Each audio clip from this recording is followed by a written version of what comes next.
Welcome, everybody, to the Committee on General and Housing.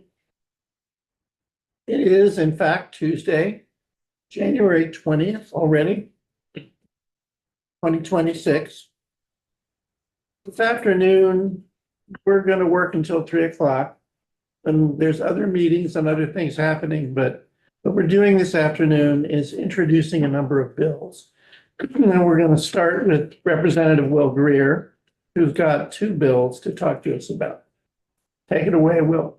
Okay, thank you, Chairman Holly. So I will jump into the first one I wanted to talk about because I think there's a little bit more information. And since it's a short form, I feel like it lacks a lot of information that's on there. And that's the one related to limiting overtime for medical staff and for residents and people that are training to practice medicine.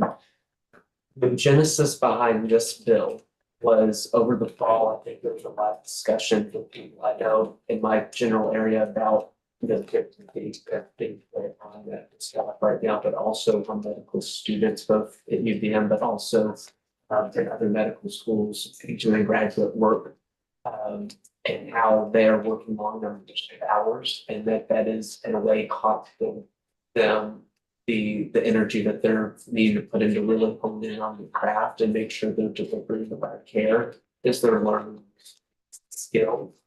The one thing I did want to talk about, the reason why it's a short form is, and I want to make sure I get this acronym right because it confuses me quite often, but the Accreditation Council for Graduate Medical Education has some guidance already for maximum numbers of hours that can be worked during the week. Again, going back to kind of, what spawned the bill, there was a case that actually originated from Bennington years ago, back in the 80s. This Bennington college student, her name was Libby Zion, and she lived in New York City, and she was a student at the college. And when she was back in New York City over the holidays, she needed to go to the hospital. And while she was there, while her parents were not there in her immediate vicinity, she passed away. And a lot of that was attributed to the fact that all the staff that were there, including the graduate medical students, were overworked. They were tired. They were not prepared to essentially survive that many hours of what they were. Her father ended up suing the hospital was in New York City, and ended up this became a law in New York State. A few other states have set up some laws around mandatory overtime, so it's still allowing it optionally for medical staff and for graduate students to work overtime, but they've put in some laws, mandating that it can't be mandatory, or at least limiting that. Let me just make sure I've covered a few of the other points of this.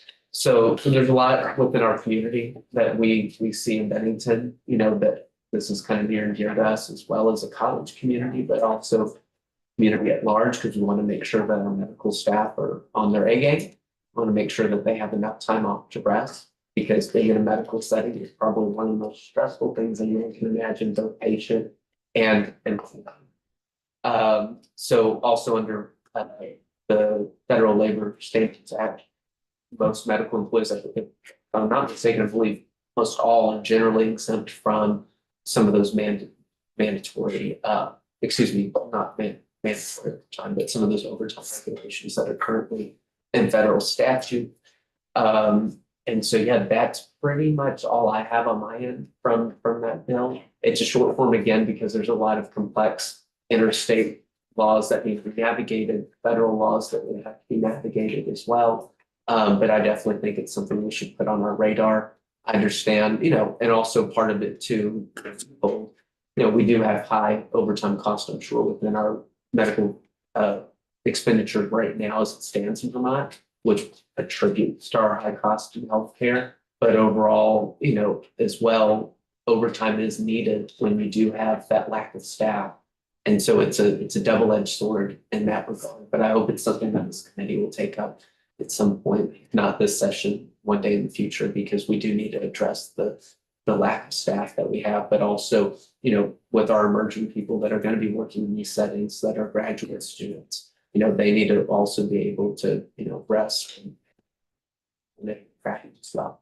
So that's all I have. I'll be happy to answer any questions. Questions for Representative Greer? Well, I have a couple. Yeah. I just want to understand better. Yeah. Who is covered by this bill? So I can pull up the exact list, but I believe we put practicing physicians, graduate medical students, and also medical staff at hospitals. So like would an RN be covered? Yes. But as I understand what you said, did I understand correctly? This doesn't limit their hours. It just provides for time and a half or overtime. So no, it does limit their Yeah. hours to Okay. 60 a week. And it to 60 a week overall, and there's certain, I forget the exact periodic like breakdown that we made it, but it reflects somewhat of already what the Accreditation Council has, which their maximum is 80 hours a week. There's been a lot of people out there in the medical field that have advocated for about 60. I think it ranges depending on jurisdiction, but generally people view the 80 to be quite a lot of hours in a given week. And the way the Accreditation Council works as well is it's 80 hours a week. And I believe it's spaced over a month. So they periodically review that. So if you go over 320 over a 4-week period, that's when it gets flagged. If I understand their calculation. And the bill also would have an overtime provision Yes, there would be no. over 40 or, Yes, over 40 standard with current labor practice. Yeah. I've got a question. yes, please. Do you have any idea how long that 80-hour-a-week standard has been standing? What is say they changed? Gosh.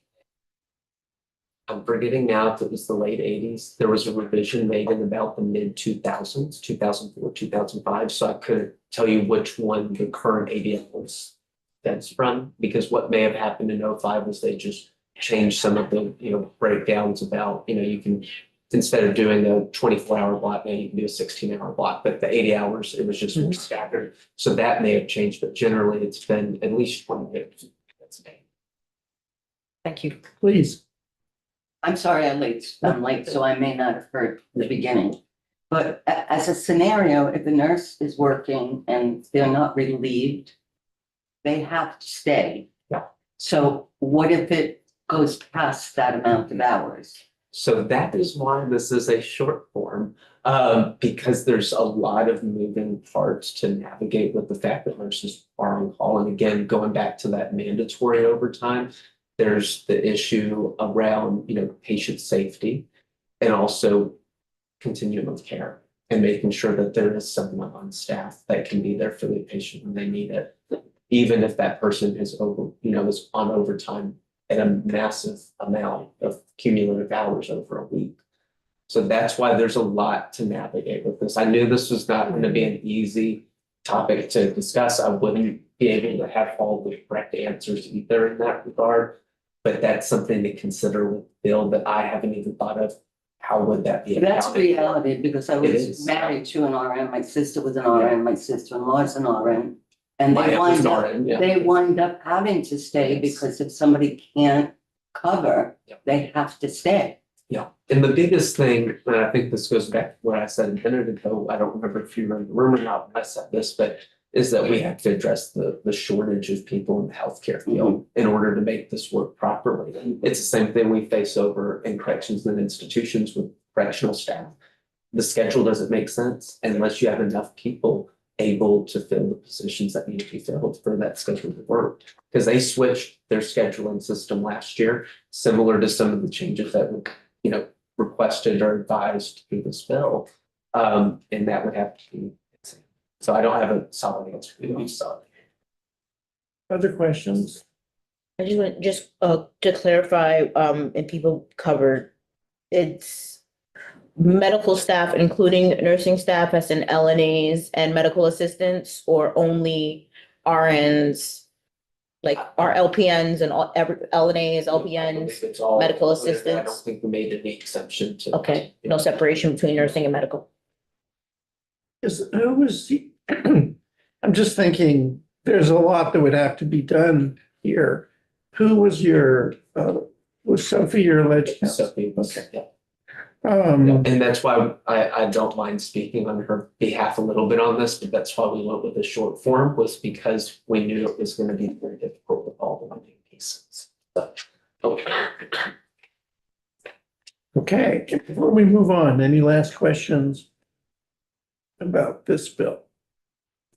Will, thank you. Go ahead. And the next bill is 713, I guess. Yes, so this one is related to the establishment, and this one is more fully written because we have statutory language that we're able to use from California, but this is related to the establishment of a fast food council, which would oversee a variety of different aspects regarding fast food employees in the state of Vermont. So first of all, we have a definition around what would be a fast food establishment.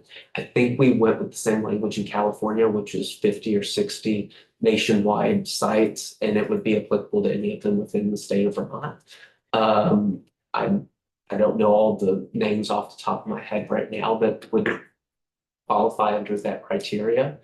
But what the Fast Food Council essentially does, this is modeled after California's legislation. I spoke to some employees in my district over the fall that work at fast food restaurants. They're offered more competitive wages compared to a traditional restaurant in the area. Yet all of the profits and all of the proceeds are sent out of district, usually to another state altogether. It doesn't stay locally in the community. A lot of them too get paid lower than what you would get paid at a local restaurant or whatnot, but they're essentially at a disadvantage when you're working or being advertised to by a fast food restaurant, at least in my area. They're able to offer different pay rates, different benefits, et cetera, at the detriment of the local businesses and local shop owners being able to offer some of those same things. And I will say, again, I think that a lot of our restaurants in our area do a pretty good job of that. But what this really is about, more than just making sure that there's a set minimum wage that differentiates between fast food employees and other employees in the same sector, and also training, certain benefits, things that, regulation, oversight. What it also does is it makes sure that they are in competition with one another and one's not getting pushed over by the other. In this sense, so it puts our fast food businesses on the same playing field as our local piece. So pretty much, and I didn't want to go too much into the language of that. I thought Sophie would be here to do that, but that was kind of where the origins of that started as well. Questions? I guess I do. Maybe not. Oh, you do. Well, I just want to I haven't read the bill yet. Yeah. So this applies minimum wage standard to fast food work. Yes, it Now, does. are restaurant workers already covered by minimum wage? I believe so under Vermont law, and correct me if I'm wrong, but I do think that they're on a separate, don't they have a tipped minimum wage and they get paid whole or made whole? Okay. So same thing here with that sense. For fast food, I think you're Well- thinking wait staff. Well, I was gonna say I was gonna make that distinction, although and maybe I am wrong on this, but I think that also some fast food, maybe not all, but some still do the tipped wage rate and then make them whole up to the number they were promised. Maybe I'm wrong, Lenore, I don't know. But I've seen tipped options, and maybe they do get paid that base rate and people can leave tipped options. But I've gone to several fast food restaurants where I've seen that. So that's the only difference I can see there. I remember it was on page 5 of the bill. I don't know if you all have the bill in front of you. It sets out there that we would establish a minimum wage. Of course, people were saying that I should just put a number in there or a placeholder. And I said, I think that's, that makes the point moot. I think what it really is that you all, really by establishing, a council to look at this, they should be able to take in all the different, cost of living factors in Vermont and things of that nature. So I didn't want to. And so that's the purpose of the council, Yeah, is to set the minimum yeah, and to annually review it. and annually review it rather than just statutorily. Right, yeah, exactly. Yeah, and same thing with training, same thing with other regulatory oversight with fast food chains.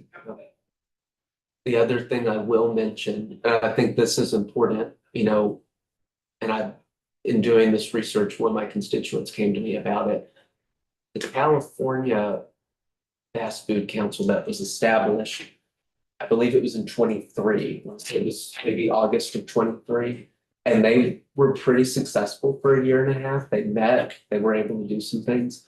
I do not know what the circumstances are, but I do not believe they have met in almost a year. I don't know if that's because they have no standing business to settle or what that is, but I think that's definitely something that if this were to move forward, in this committee, examining how that council would be regularly required to meet to avoid any sort of gridlock or whatever, is taking place in California. I haven't read into all the politics of it, just their structure. So. Thank you, Will. Any further questions? Just, Yes, does go the ahead. council have an appropriation to it, or is So- industry So paid none for? right now. Again, I think that'd be something potentially for appropriations to consider. I know we definitely did not discuss because I don't know what standard. But what would a per diem look like? What would a salary be? Would it be made up of, well, I mean, we do have the makeup there and I do not have that off the top of my head, but how do we pay them necessarily? We have to determine. Are they state employees or are they, There's a mixture. I can pull up here, let me just.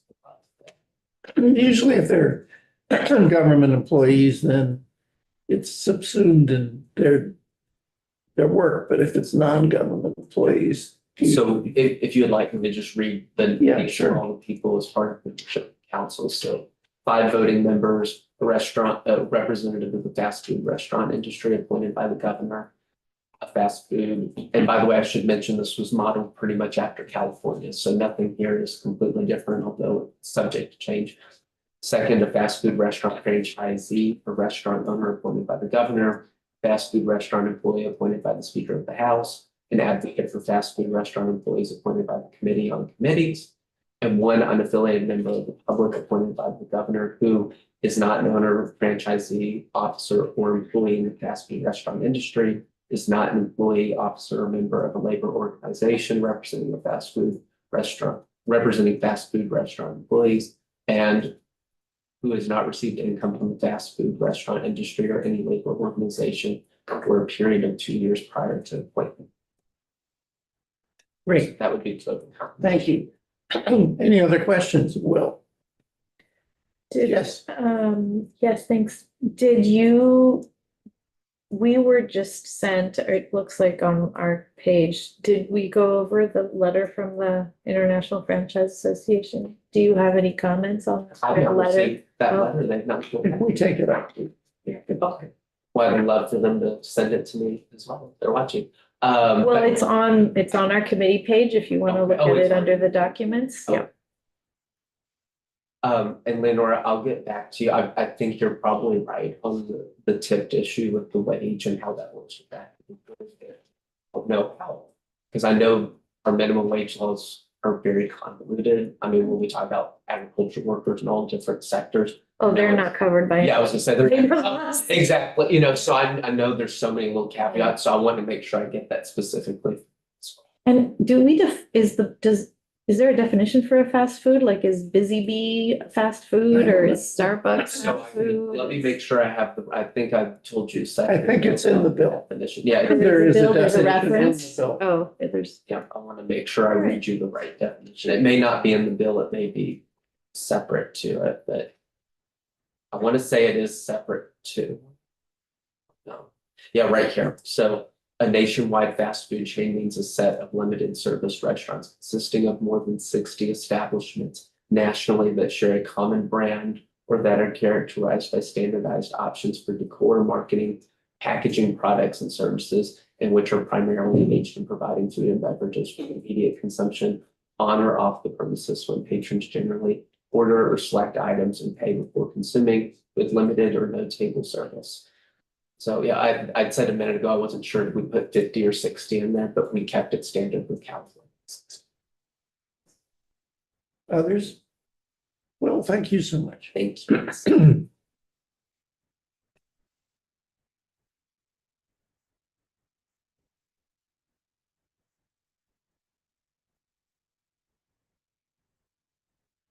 Nick, you want to come up? Welcome. Thanks. Representative Priestley is going to talk to us about H714. Yeah, thanks for having me. And when you do not assume that we know what the hell automated employment We decision. certainly don't know Yeah. anything that you know. No. So yeah, so I'll give you, so the little bit of the background up for this is that on the different like task forces, including the NCSL task force on AI, cybersecurity and privacy, that has legislators from all over the country. We just tend to like share with each other, especially all of the tech bills and like what everybody's running and how that's all going.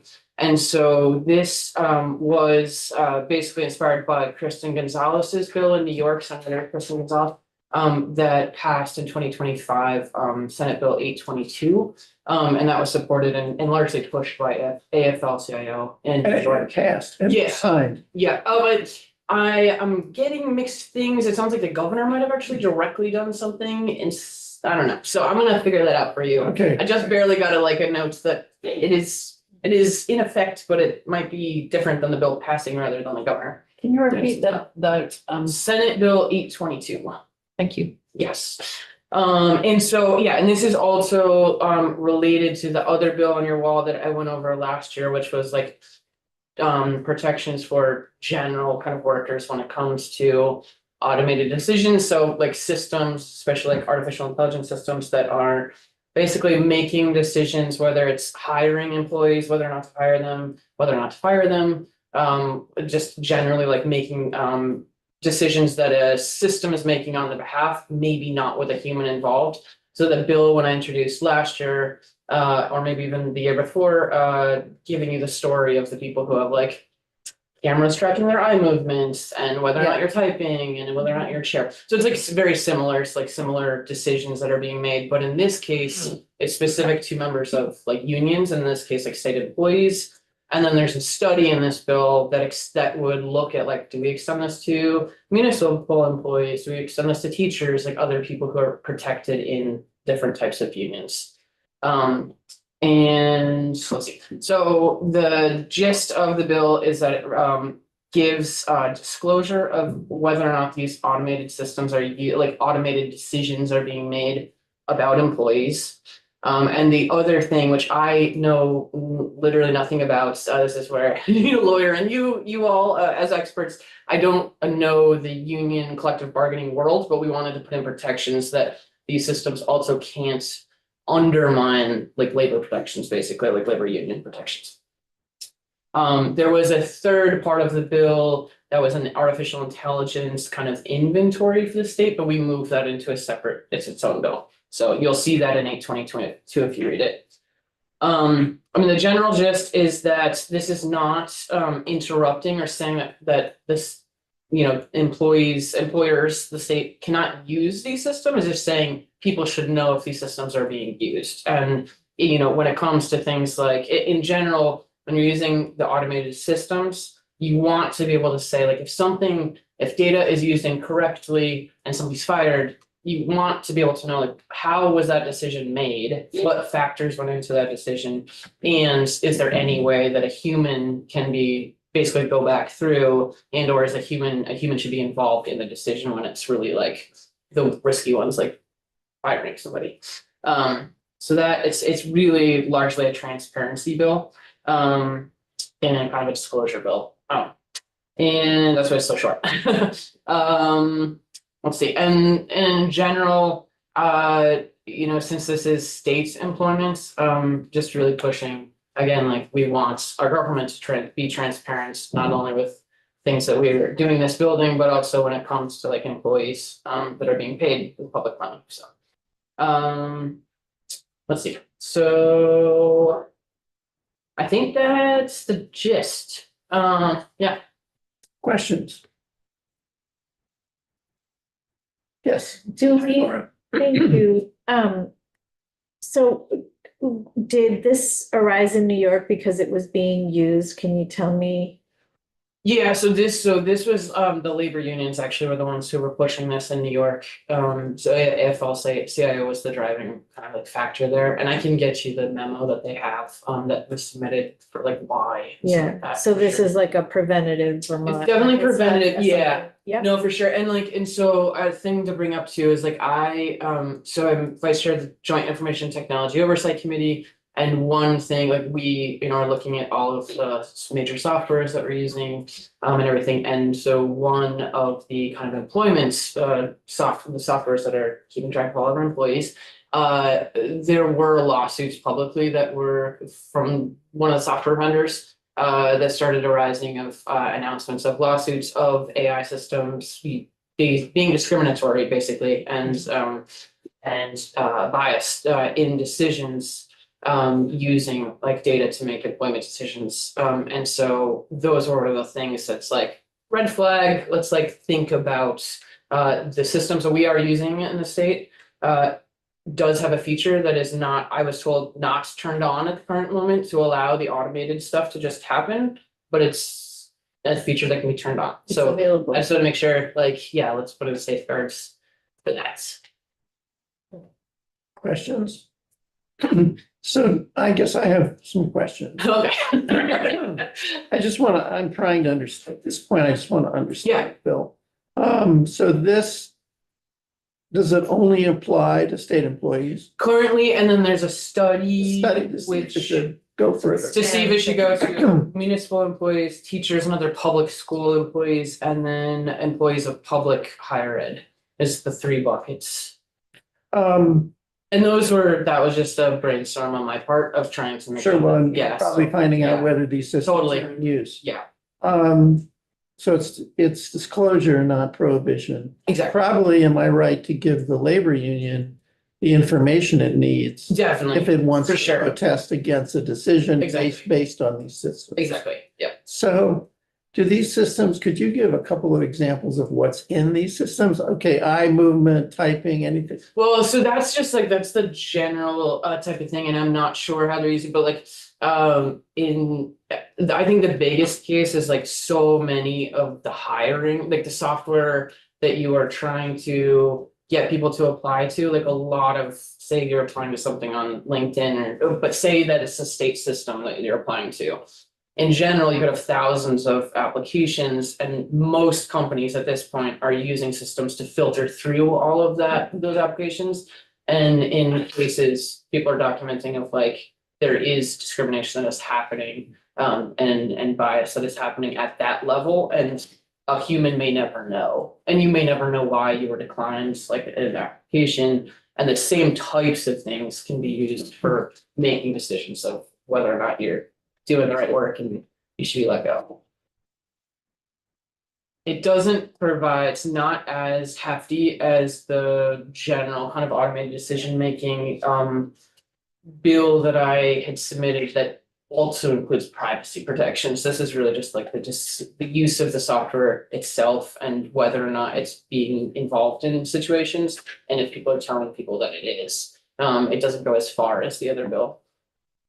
Did you introduce this one, which doesn't go as far as your prior one? Just sort of as another. This was more, I think for me, this is more of a flag to people to think about it, especially in ways that, I think the other one is like, if we can do it, it protects everybody, it's great, thinks about privacy and thinks about decisions. This one is like a flag of like, from my perspective as somebody who's watching, our IT systems in our states to say, I hope we're paying attention to whether or not we use these.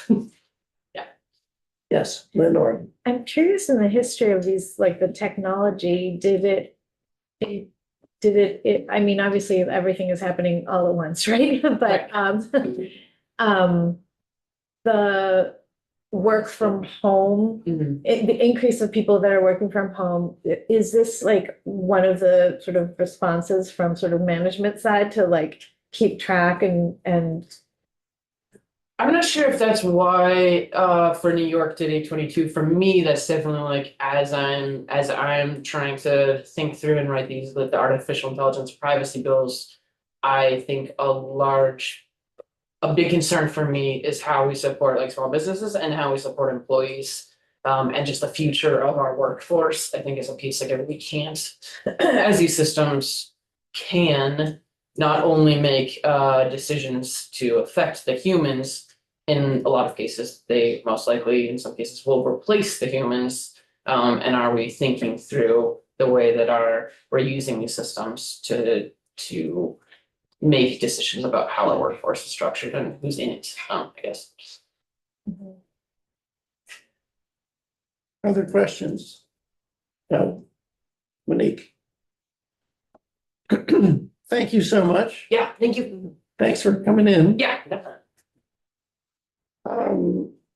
For members of the committee, this is the end of our day.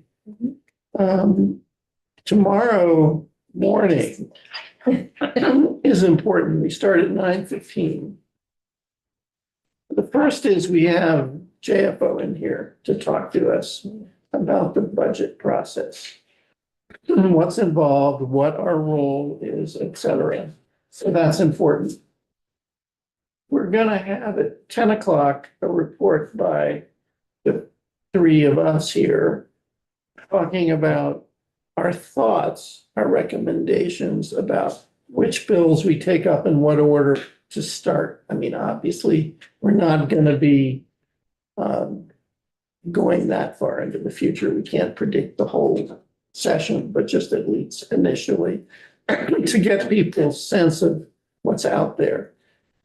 I think that what we'll do is provide you a list of all of the bills that are on our wall, what they're about, et cetera, just as by way of preparation. So this is a first. In other words, we've been consuming our time introducing bills and with other introductory matter. It's time for us to, next week, probably starting next week, maybe even Friday, really get into some substance, and so that's what that'll be about. Then at 10:30, we asked the administration to come in and present to us the administration's bill on land use and housing. Remember last year, the administration they shared with us something like an 80-page draft of their omnibus bill on regulation and housing. The bill, when it was finally introduced, which took a long time, went to environment. But we took almost half the bill ourselves and then put it into what eventually became H4 something 59 and then S127, and we passed it. And so this year, again, the administration has a bill. They have one in the House that Patty McCoy and our own very own vice chair have signed on to, and which has elements of both Act 250 and other reforms that the administration supports. And it also has a bunch of regulatory and housing related matters. So I thought I would do this. And again, it was referred to the Committee on Environment, which does both land use and environment. But it has elements that implicate housing directly. So I asked Patty and Alex Farrell to come in tomorrow and present the bill, what their thoughts were. And I asked them to emphasize the housing part. So to be concrete, for example, the bill contains, as you heard the governor mention, repeal the road rule. I don't think doesn't belong in here. It's over in environment. We could talk about. We can talk about it. There's no problem talking about it, but there are other elements they have that have to do with housing that I think are certainly interesting enough that we ought to be talking about. So I asked them to come in, and that will consume the rest of the morning. Have you had time to look at sections of it or are there specific measures that in there that, I don't know, do we need to look at last year's? or do we I am happy to provide the need- after tomorrow. A summary of the specific housing initiatives that don't necessarily, that should fall under this jurisdiction. There's no, Are there dollar amounts or? 'cause there's some, but for example, as we've mentioned, Tom and I have been working on a bill for rural housing, excuse me, I'm just hoarse today, rural housing finance, which has sort of got a whole bunch of different things in it to help housing in truly rural areas.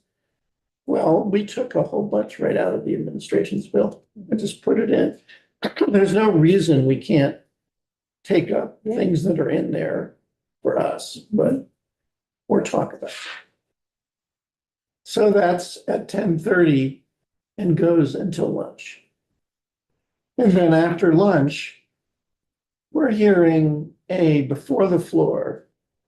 We have 4 witnesses talking to us about federal impacts, federal cuts, but on labor. We've heard indirectly Mediators. effects on housing, et cetera, in all the testimony that we heard last week and the week before. This is labor. Except about the changes to fair housing. We have not heard about, and that does affect us and our committee. Do you mean, Expand. HUD has a series of rules changes with regards to repealing parts of fair housing, but also fully repealing how fair housing is handled within both HUD and the Department of Justice. do you think we should have HRC in here? Or As staff? I said earlier, yes, I do think that we should because I think it does regard literally the most vulnerable people in our state. And it also changes the budget it has budget impacts for Human Rights Commission, which has contracted in previous years with HUD to work through some of their fair housing related cases. They will not be receiving that funding. And so it actually has an impact of around $100,000, which is a staff member. So it does matter. I think one of the, Miriam, I think we should have I'll talk to you afterwards. We'll get HRC in here. And hopefully by the time they come in, it could be as early as Friday. They'll know more what their budget is. Because they asked for a lot and I'm not sure what they're gonna get. I think the governor's budget is just out. I mean, he gave his budget address, so now for the first time will be made public. Do you know when it is? That the budget actually, do you have any idea when the budget actually becomes available to the legislature? I'm assuming it is Just now. probably available now somewhere. I would assume so. So we have a full day and then the House is at 3 o'clock. I also want to remind people, the House schedule where it's at 10 o'clock on Tuesdays, 3 o'clock on Wednesdays and Thursdays, and then 9:30 on Friday. next week, starting next week, I'm pretty sure, next week, the 2 3 o'clock days become 3:30. And part of that, I think, is motivated by desire to give committees a little more time before the floor.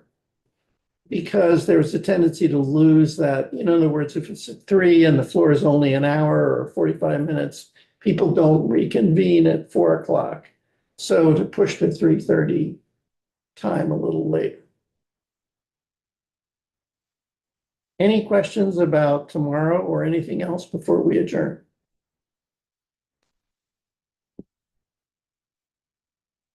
Seeing none, everyone, I will see